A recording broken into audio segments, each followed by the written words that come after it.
Hey guys, this is a new series that I've decided to make on my channel. It's going to be called Carnivore Controversies. So we're going to look at a lot of different controversial aspects of carnivory and statements that people make. I mean, I know that Bart recently did a really good video on Stephanie Person, and he's done he's done a video on Joey as well, and a couple of other people. I completely endorse Bart's work. I agree with it completely. And I've actually had a private conversation with Bart on a couple of points and a couple of issues and things. And we've sort of, we do see eye to eye on these matters. So after my Zoom session, just to cover a few things and all that. But, I've sort of, thinking after that, I know he's gone, he's sort of called out people on a couple of issues. And I've said, maybe I should do a specific sort of type of video. Let's look at some of these controversies. Let's analyze them. Let's look at them in some detail. So, because people can argue, oh, that's your opinion. Fine. Let's look at some details, because opinions are like anything, like everything, Obviously, Bart's opinions are based on research science, like mine. And I usually back my stuff up because I'm not a research scientist. So I have a requirement to back what I say with mechanistic studies, or studies that actually I can pull together, string together, and then give you a logic consistent argument why I think that this is what is happening and what is being noticed or what is being missed, or, the genetic stuff, like I've made in recent stuff about, calcium and many other aspects like that, things that people are missing. And people are arguing against some aspects of carnivory without taking into consideration some of these elements. And also some people are making statements, like blatant statements, without thinking, engaging their mind. What I do is, I'm very much a data person. It comes from, because even the stuff that I work in the area is, I work in an area that actually deals with data. So for me, it is really important to be consistent in analyzing data, and data analytics sort of protocols should be adhered in all areas of research and science. You should really, any person that's worth their salt, as one would say in the scientific realm, should really put great value on good data. And they should be very honest about their data and very honest about their statements. Can they back them up? Because a lot of people say things, but when you corner them and say, well, produce the evidence, like Bart does and I do as well, they go running, or they ignore you, they avoid you like the plague. It's not coincidental. It's because a lot of people, have opinions, which are no different than than the assholes. Everybody's got one, but a lot of them actually push out a lot of crap, through the wrong end. Anyway, let's get into this one, and I'm not going to put the person's name up. It's just somebody said a sort of a typical statement, and I'll just sort of read it out. And what they say, they talk about, I was putting up things about, about issues related to sugar and Randall cycle. There was, and somebody else actually commented along those similar lines. And then I actually put out, somebody asked me and said something and said that it's also a good reason not to drink milk as an adult. Sugar and fat, wombo combo, good for fattening up babies through. And, I'm going, well, yes, that is true for, for the quantity that children consume and for the size that a child is. Yeah, it is definitely, that. But you have to take into consideration the size. If somebody's 6 foot and they're consuming 50 grams of carbohydrates, and somebody is basically 3.5 kilos on average, a child, and consuming 50 grams of carbohydrate, there's going to be a completely different hormonal effect in the two. The amount of tissue that can absorb that is much reduced. So there is no logic. Even somebody average height, an average height with 70 kilos of weight, that's somebody that's 3.5 kilos is 20 times difference. So when you're talking about 50 grams times 20, it's the equivalent of 1,000 calories, kilocalories of carbs in comparison. Grams in comparison, 1,000 grams in comparison. That would be the equivalent of 4,000 kilocalories. Now, obviously, the hormonal things and all that, that's a different thing. It's a measurement of energy, and the way that's going to play out in a body is going to be completely different if you're in a low-fat state, non-randal cycle activation, or you're in a high or in a randal state, completely different. But the quantities are completely different. So equal for equal volume of flesh that those carbohydrates are going to have a very different hormonal effect. 50 grams for a child which is only 3.5 kilos on average, is going to definitely engage the randal cycle, is definitely going to push certain growth pathways. Now, it's a good thing for that child to basically engage the randal cycle and engage growth pathways. And kids usually can flip back into ketosis very quickly. We know that. So it's a very controlled through hormones and through transcription factors. That means genetics directing specific growth of those nutrients. So it's not, like our traditional randal cycle in that regard. As a child, it's a very different state. You're pushing growth pathways in a very different way. It's a controlled growth. These spurts of growth that happen even in teenage years, you don't see the kid just, they start eating everything, even the fridge, but they're not getting overweight because it's being directed by genes to go and do certain things and grow certain tissue, bigger bones, bigger torsos, wider chest for a male, wider hips for a female, to develop sort of into a woman, a girl, a teenage girl, and a man, a teenage man, boy. That is what these things are directed. So it's a completely thing. And I get sick and tired of hearing this sort of nonsense that people dribble. Oh, it's, it's sort of, milk is, food for babies to grow them. Completely ignoring a number of things. So, those Maasai must be, they live over 100. They can reproduce in their 70s. I've done a recent video. I'll put it up there just so you can actually see. They're having 2 to 3 glasses of milk a day. Yeah, it must be, they must be big babies. It's ridiculous. The carbohydrate quantity for their tissue, they're 6 foot, these guys, is basically negligible. It's a joke. We need to stop talking this sort of nonsense. First of all, the child consuming, a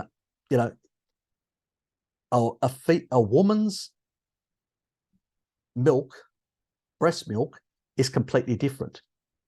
The growth hormones and a whole lot of other things that are inside the breast milk is human growth hormone. And all the other stuff that are inside, all the other factors, they have receptor sites throughout the whole body. Completely different. Milk, on the other hand, doesn't. Cow's milk, the actual receptor, our receptor site cannot take up any of their growth hormone. None. Find me one damn study and I'll shut down my whole channel. There's not one. It's a completely different receptor site. It's completely bogus. This is old paleo nonsense. I've called people out and I've said, you show me the evidence. They can't. There's nothing, because it just doesn't work, And there's a whole lot of things, even IGF-1. I mean, there's a minuscule bit that comes through, and we know it comes through a certain peptide that could actually jump on a very small amount. And that's irrelevant as well, because it's a blip. It's, it's like such small. It's like this when this level would be produced in the body from other things, from like meat. It's completely and utterly illogical.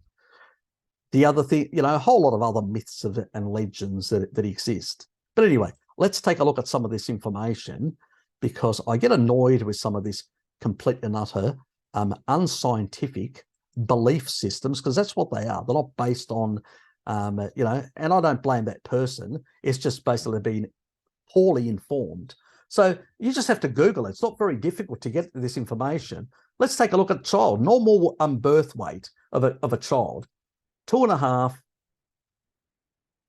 to 4.5 kilograms. Okay. So some can be a bit more than that. Okay. The average between the two, divided by 2, is 3.5 kilograms per average. So we'll work on averages, and we're going to work on 70 kilo human, which is 154 pounds. Okay. And oops.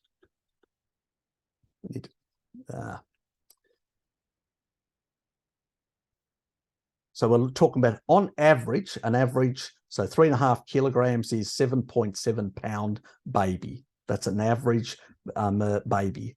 Okay. So we've got our figures. How much does a baby consume? Milk over 24 hours. This is important. They can consume up to 32 ounces. They can consume, or 960 litres, up to that.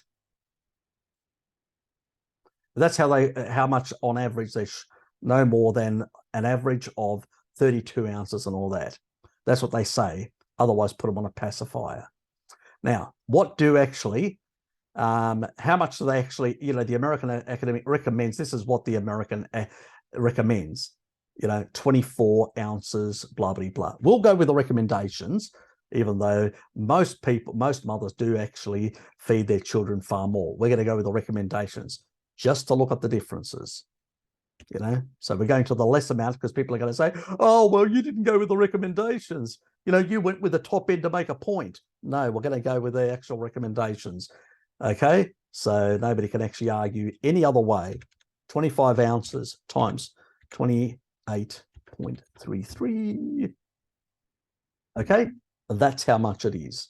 Okay, 709 mils rather than the 960, just so I don't upset certain people. They're going to say that I'm using high ends, even though these will be more levels that most, nutritionists will recommend to their to basically to women. But I'm going to go with the American Pediatric recommendation, who say, well, kids are getting obese, so they should be given less. So I'll go with that number. Not a problem. I don't have a problem with that. Okay, now let's look at breast milk. Okay, so breast milk, that's 100 grams.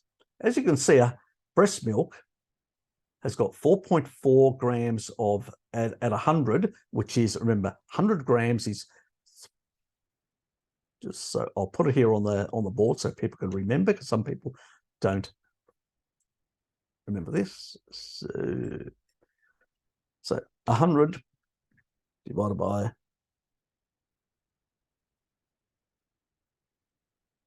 3.53 ounces. Okay, so just slightly a bit more than 3.5 ounces. That's what 100 grams is. So we'll put that there. So we'll divide that by 100. So that's 7 times.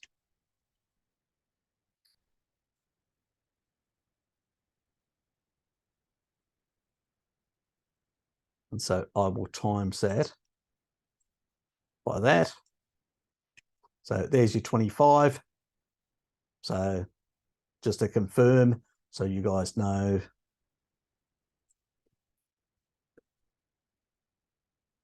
So I do this deliberately just to basically nobody can say, well, you've miscalculated or you've deliberately calculated in a certain way. Make sure that we are consistent on the same page. Okay, so we've got 4.5 of fat, 1 protein. Remember the baby when it's born, it has a lot of that fatty, a lot of fat and a lot of tissue around. That will actually be used for energy. That'll also be used to, uncouple mitochondria. That's why it goes into ketosis very quickly, can produce a lot of uncoupling and stuff like that. And that is another reason to basically, it keeps it warm, protected, but also that tissue, as it shrinks, it also provides a lot of protein. That means recycled proteins. There's protease enzymes that will break that down into aminos, and the child can use it. So you don't need as much because you've got all that tissue you've just got when you're born, and you'll use that tissue and you'll shrink and you'll use it to basically as your protein pool until you're able to manage to be able to get onto having, because we don't want to cause mummy a deficiency. That's why you've got that growth. The extra growth was created specifically to provide you with energy and protein. Okay, so you don't need as much. You need more energy as you're growing in those early stages rather than protein. So that's the sort of difference. So and even that 1%, I don't know why they go, oh, it's only 1% potassium. Really? I mean, the child is not an adult. That's 1% for adults. Why don't you put the right figures for the size of the child, what that should be? It's just ridiculous, So as we said, it's 20 times the difference. So it's like 20%. And it's like, remember, they're having this amount of quantity.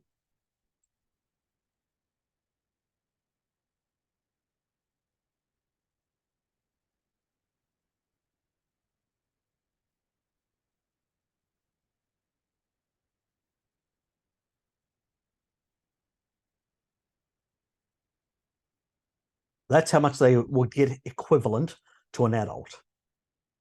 Got it? Because remember, 20-fold, so 7,000 equivalent. Yeah, you would not definitely want to give the child any more unless you want to cause it problems. The same thing, I mean, this is what I get annoyed with some of these calculations because they're calculating it for adults. If that's breast milk calculated for a child and a child's average weight. Anyway, I just get annoyed with some of these sort of figures. Obviously, those sort of levels are not could be very dangerous for an adult. It's too high. But from a baby, for that size, it's not a problem because they lose quite a bit. They still, their antidiuretic hormones, all these sort of things are not, so they tend to lose. They need slightly more because they don't retain as much, because they can switch back into ketosis quite a bit and they can lose quite a bit.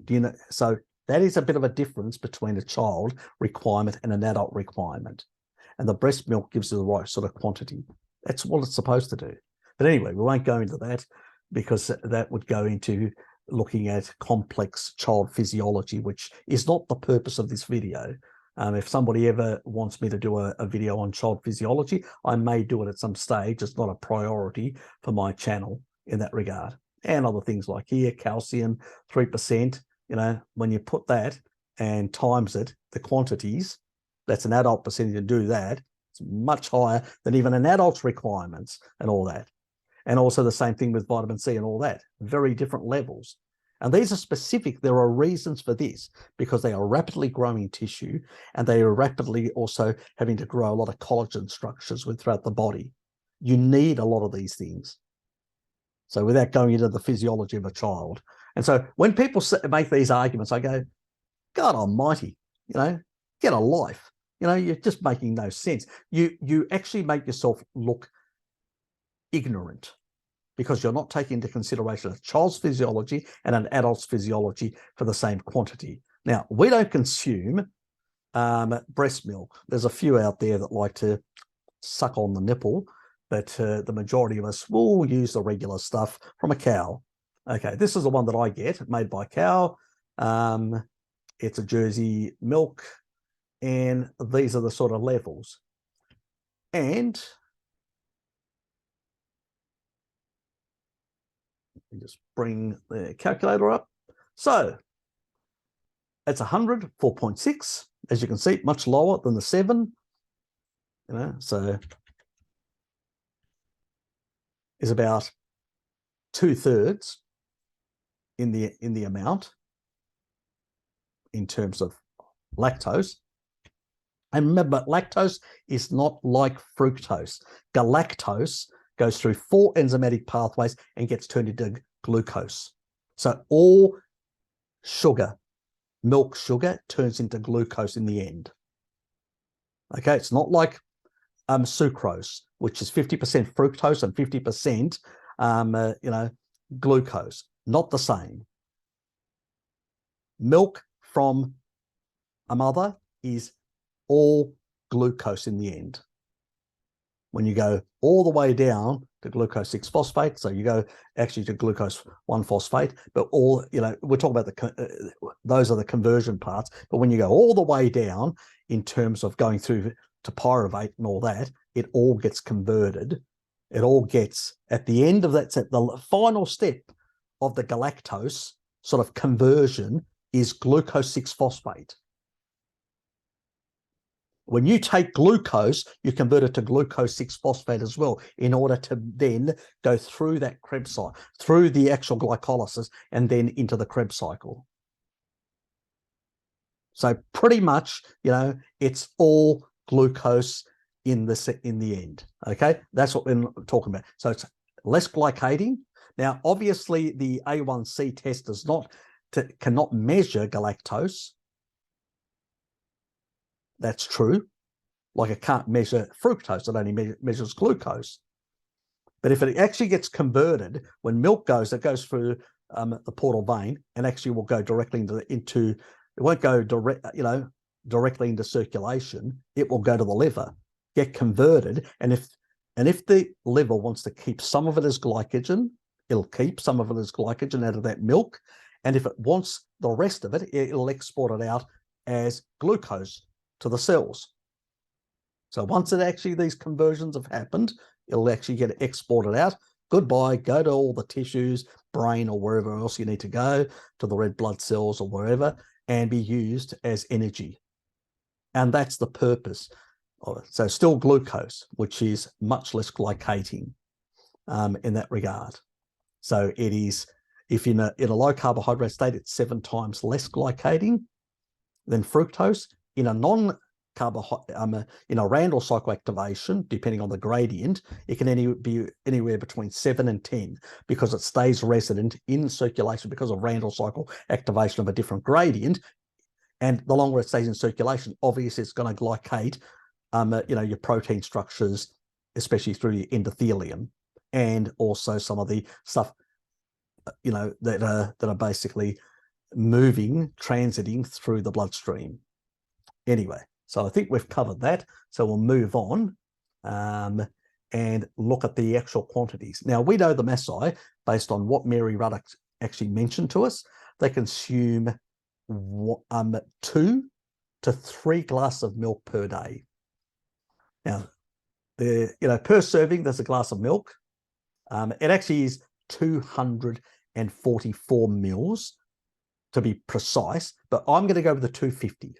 So nobody can actually say, that's what it says as a serving. Because I know there's going to be people out there that even if it's the difference is like 250 minus 244, 6 damn grams or 6 mil, they're still going to get upset and say that I'm, trying to massage the numbers. I'll go with a larger quantity, just to cover those little brats as well that are out there that are going to get very annoyed. So let's go with 3.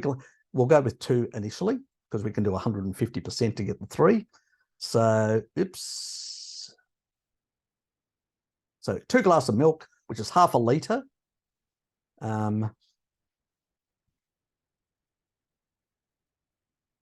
Which is 17.65 ounces.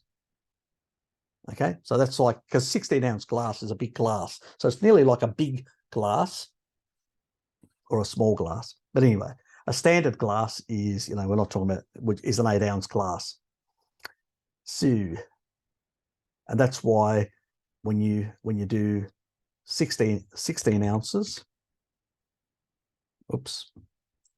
8 ounces, you get 227. But it's considered a standard thing to be 244 in most of the world. But we're going to go with the 250, which is, they round it off nowadays. Don't ask me why, they just do it. So we're going to go with that. So half a litre, you got the 100 there. So that's 5 times. 5 times 4.6.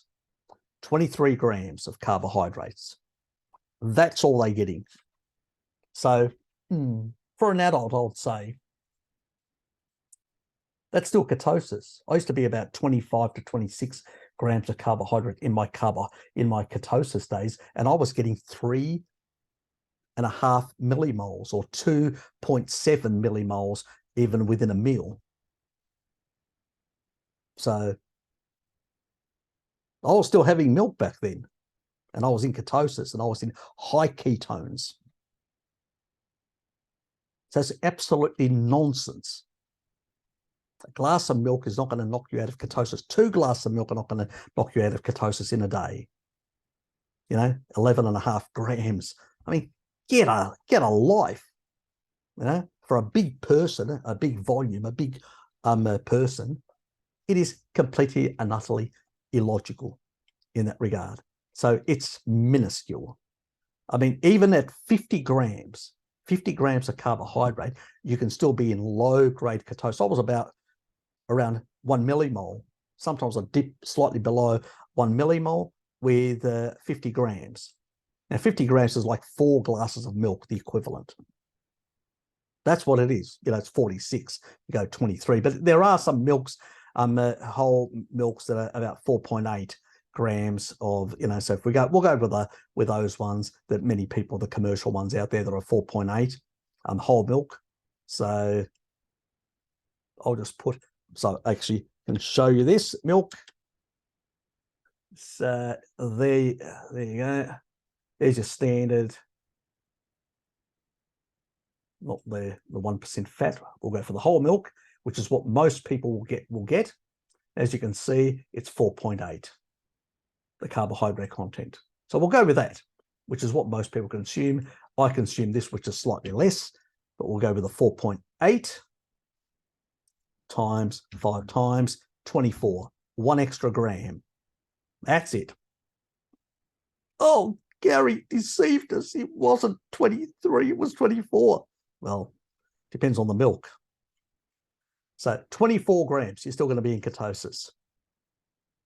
Double that. Let's just go for the 1.5. That's 36 grams. Going to still be ketosis. You may be down to 2 millimoles or 1.5 millimoles at that level. And if you go for 4, which is less than that, just 24, 48 is. Yeah. If you go for 48, you're still below the 50 grams. Most people are still in ketosis at 50 grams. That's 4 glasses of milk. So what Randall cycle? Activation. That person was saying. What growth? Like a baby. What a load of nonsense. That's what it is.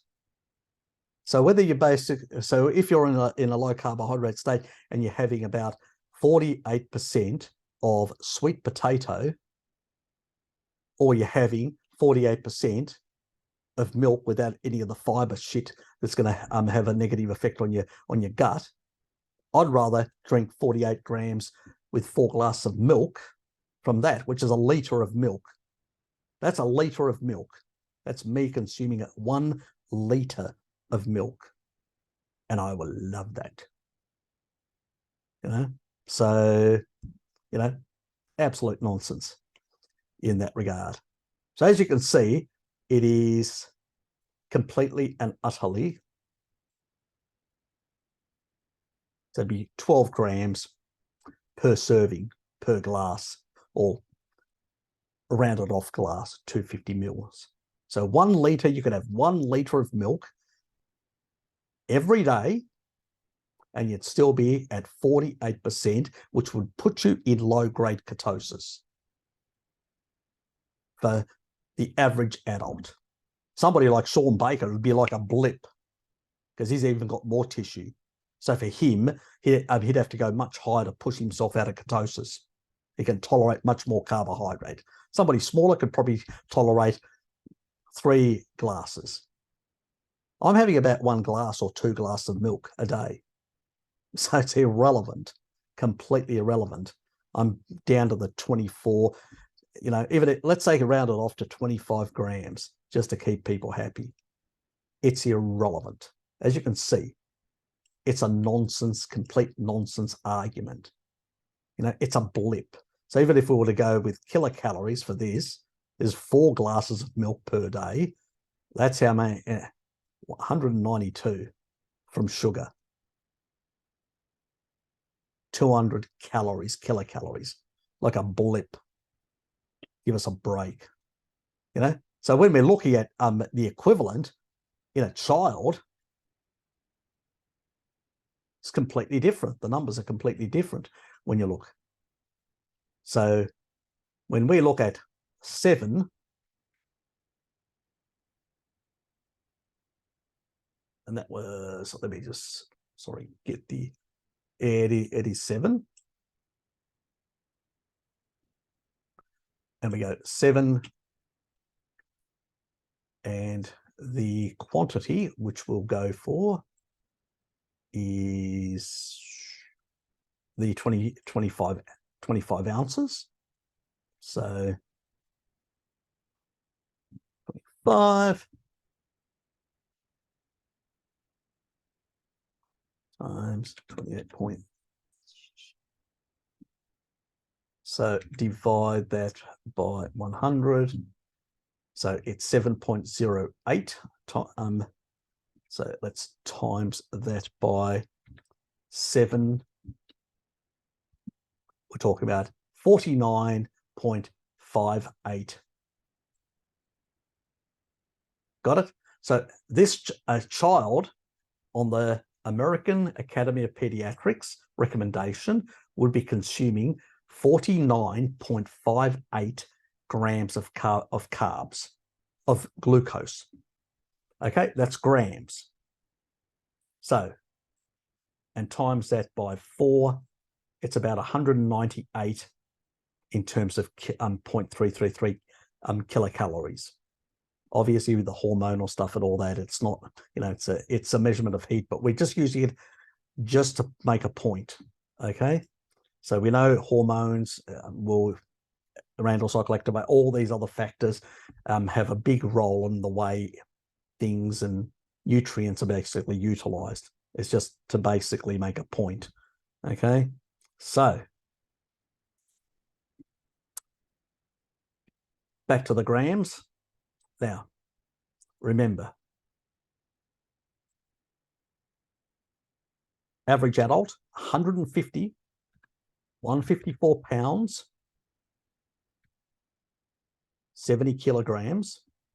Okay, a child, 3.5 kilos, or 7.7 pounds child. So divide that by 3.5. That's 20 times. So what would that be equivalent to? A 70 kilo male or female, or an it. Nowadays, you've got to sort of classify for everyone just to keep them happy.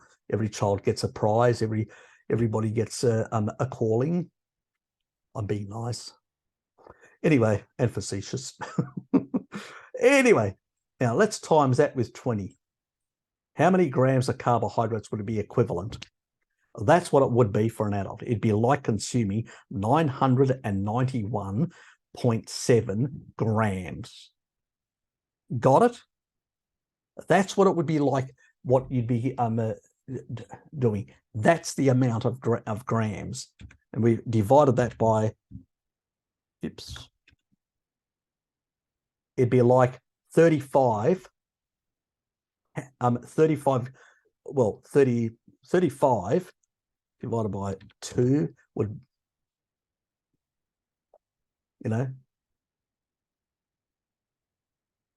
so we're talking about well over, times 2. Minus 16 minus 16. That is the equivalent of 2 pounds and 3 ounces of carbohydrates. I think at that level with the fat, if you don't do the numbers on the fat, you're definitely going to be high fat, high carbohydrate, and you're definitely going to be engaging the Randall cycle in somebody that's already grown, that can't direct that energy to growth through transcription, in fact, through genes directing it in a meaningful way. It's going to go to adipose tissue. That's the difference. And by saying that, if somebody will say the equivalent of what a child consumes would cause that, yeah, I could say, yep, definitely. If you did 20 times the quantity of a child's intake, definitely. But they're not saying that. They're saying, oh, you shouldn't drink milk, any milk, because it's good to grow babies. Not the same. You've got to take into consideration. See, that's the difference with somebody who's a data expert. I look at data in a very clinical way. I do the numbers. 2 different levels of tissue that are absorbing a certain level of energy. That same energy in a larger piece of in an adult with more tissue and a child with less tissue, that's going to have a completely different hormonal and energy effect. The 2 are not equivalent. When you make that equivalency, that's pseudo thinking. You're not doing the calculations. You're not taking into consideration the right stuff. So that would be the equivalent, as I pointed out earlier. So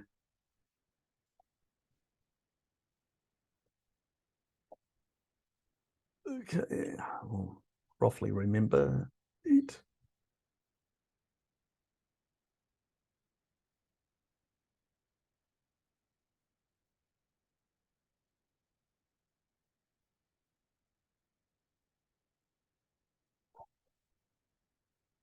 So we're talking about, that's how many grams?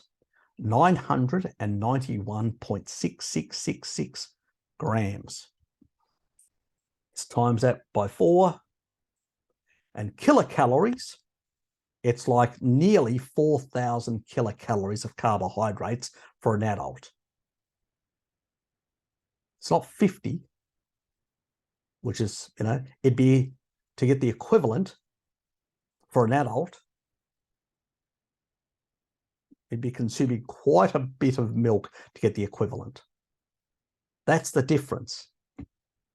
So, if a child's consuming 0.7 of a litre, 20 times is but like having 14 litres to be equivalent to the child. Obviously, that amount is definitely going to engage the Randall cycle. But, an adult would struggle to consume 14 litres of milk a day. A baby has no problems for its size to consume large amounts, nearly a litre of milk. They can get up to, as it was pointed out, oops, this one here, go right up to here, up to about nearly a litre. So if you're at that level, the top level, let's go for the top level and just take a look at that. So 0.96 times 20 is 19.2 litres at the top end. That's on average the most a child can consume. Obviously, that's the average child, 3.5, but a larger child probably can go over that. But to get the same level in an adult of 70 kilos only, let alone somebody who's 90 kilos or much larger, 6 foot or 7 foot and much larger, has more tissue, to get the equivalent level of a child, you'd have to go very high, way over 20 under those circumstances. The average height and the average size of a male, round about, or female, or a much slightly bigger female, about 70 kilos person, you're looking at 19.2 litres equivalent. That's why when we need to basically, things need to be measured in perspective. We don't do that. Why? Because people have got agendas and opinions, as Bart Kay says, they're like arseholes. Everybody's got one, and all they do is produce a lot of crap. And unfortunately, a lot of people have opinions, do not engage the mind, have an opinion, say their little bullshit, which they heard from some paleo guru or whatever, and didn't do the calculations. Do the calculations, my dears. Work it out. Now, I get a bit emotional about dairy because, I need it for genetic reasons, for the calcium and stuff like that. But also, I get really annoyed when people demonize it for the wrong reasons. And a lot of people are saying a lot of things. I've got more to come. There's a lot of things that about how it causes arthritic problems and all sorts of other things that people are claiming out there in the carnivore community. There will be more stuff on that as well. We'll pull that apart as well, a lot of these things as we go along. There's a lot of so-called carnivore controversies, and this series will be aimed at literally taking a sledgehammer or a baseball bat, if you're an American, stateside people, to these pseudo-nonsensical arguments that people put out there. If people say, Harry, you shouldn't consume massive amounts of dairy because, it's potentially could engage the Randall cycle if you consume quite a number of litres, I would sort of say, yeah, I sort of agree with you. If you're consuming the levels of a baby, definitely it's going to be a problem, or even half the quantity of a baby. But I would struggle to get 1 or 2 litres in a day, let alone try and get, like 19.2 litres, or even half that, which would be like, 9.5 litres. I'd still struggle to put 9.5 litres. I don't think any carnivore or even person who, if you look at Maasai or other populations like this in the Swiss Alps that have traditional dairy culture, would consume that level. At most, all my dairy would probably in a day, at maximum, if I have a bit here and all that, may come up to, 3, maybe at most 500 grams, maybe a bit more sometimes. Most of that is, it could be cheese and stuff like that, which is bugger all lactose. So it's mostly fat and protein anyway. So it's pretty much irrelevant, even for that argument. And the only thing that actually has carbohydrate in it at a certain quantity is milk. And I can tell you, at most I'll consume 2. On occasions, I may go to 3 glasses of milk a day, but most of the time I'm pretty much 2, sometimes only 1, sometimes none. I'll just have some cheese and I won't even bother with milk because it does cost a bit of money. So I'm not like guzzling it down every day in large quantities. And I also want to get, I prefer using things like cheese and all that because it's actually got greater density in terms of calcium, which I need because of my genetics. So I prioritize, cheeses over milk for that reason. But which I get more protein, I get more calcium for those reasons. But I do like milk. But it's, it's impossible to get to those high levels. And as I said, even if somebody's consuming a litre of milk a day, no other carbohydrates, just a litre of milk a day, they're still going to only be at around, even with a standard milk, not the stuff that I get, but in standard milk, they're going to be less than 50 grams of carbohydrate. For a whole litre, 48 grams. You can still be in low-grade ketosis at that level. So it's absolute nonsense that it's going to basically engage the Randall cycle, engage growth pathways, or anything like that. Now, people arguing that milk can be problematic for some people, especially if they've got leaky gut. I agree. I usually say to people, even if you've got the genes for that, remove it until you fix your gut. And I've actually done, I've got a playlist which covers the digestive issues. It's called digestive issues, and it covers the stomach, how to regulate, how to fix up your tight junctions. It covers all that information. People can go there and look at that and get information how to improve. But once you've actually healed your gut, milk's fine. Not an issue whatsoever. And, people have spurious arguments, but, they have to, and even people that say, oh, the Messiah, 30% of them have, these issues of arthritis. Really? Only 30? Why aren't the other 70%? More with those people having milk and not having. Could it be genetics? They do actually interact and breed and actually do take wives from certain other tribes that may not have these genes, and maybe their genetics. Has anybody thought about that? Better not say too much. That's for another video. So, but you know what I'm getting at? It's very easy to come up with speculations without sound evidence.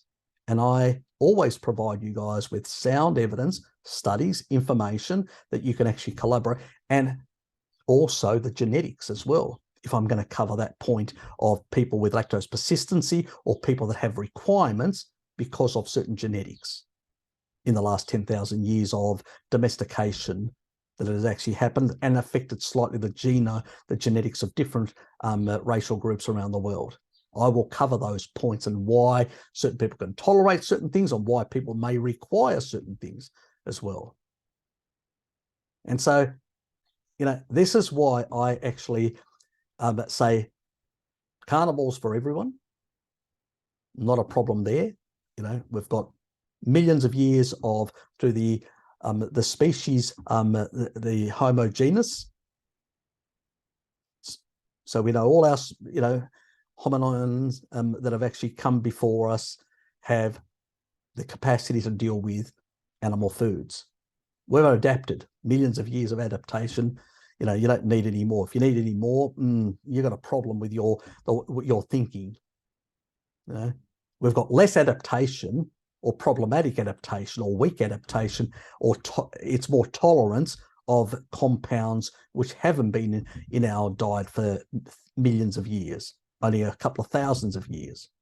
And some people can tolerate things more than others. And we need to be quite clear about that. Others, it's actually affected because of the quantity they consume, actually affected some of their genetics.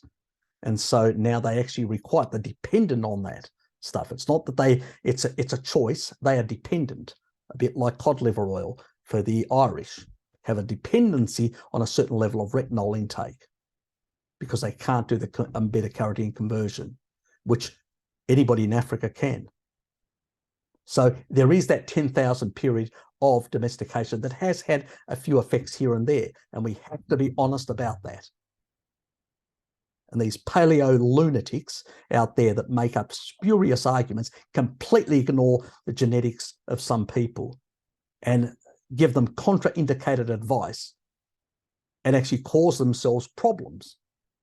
They cause themselves. What do you think since we actually, we demonize saturated fats and we reduce dairy consumption, I wonder why the levels of osteoporosis within the populations of Europe and North America and Australasia are quite high compared to many other nations. Could it be because of their dairy consumption for many thousands of years that a number of them have these genetics like me and are more susceptible? They can't extract from other food sources sufficient calcium. And that could be an issue for them if they're not consuming enough dairy, which their ancestors did, and they've got those genetic predispositions. I wonder. I did a recent video. I'll put that up in the other end over here, which is about, sugar and GLP-1 and stuff like that, but it also does cover that genetic and that risk factor. But it's, this is the stuff that other people are not talking about, because they talk about the standard stuff, because they are standard mouthpieces. I'm not a standard mouthpiece. I'm a man with my own friggin' opinions, and I actually do my research, and anything that I say, I cover it with research. And if I don't know something, you hear me. I'll give you possible, from my knowledge, possible speculation, but I'll tell you it's a speculation. I won't bullshit to you. And I'll tell you quite clearly what is sound and what we've got research and what we don't have research. And there's a lot of stuff out there, as you guys know, so it's like the PUFA stuff. Well, there's quite a few carnivores that are coming around to my way of thinking, because they realize they were on the wrong boat on that one as well. So, anyway, there is going to be more, let's say, me being my, let's say, let's deal with this bullshit in my usual way, and there'll be more of these sort of controversies of carnivory series. I'm going to call it Carnivore Controversies.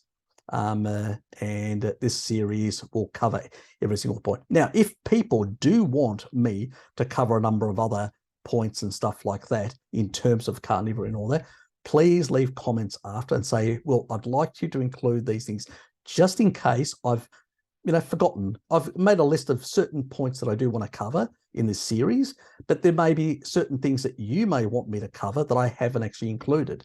So please leave your comments and say, Harry, I would love you to deal with this issue that's being brought up in the carnivore community, or this issue or that issue, or whatever. And I will endeavor in the next couple of months and all that to make videos to cover these points, and let's slay the bullshit. Anyway, I hope you enjoyed this. See yous.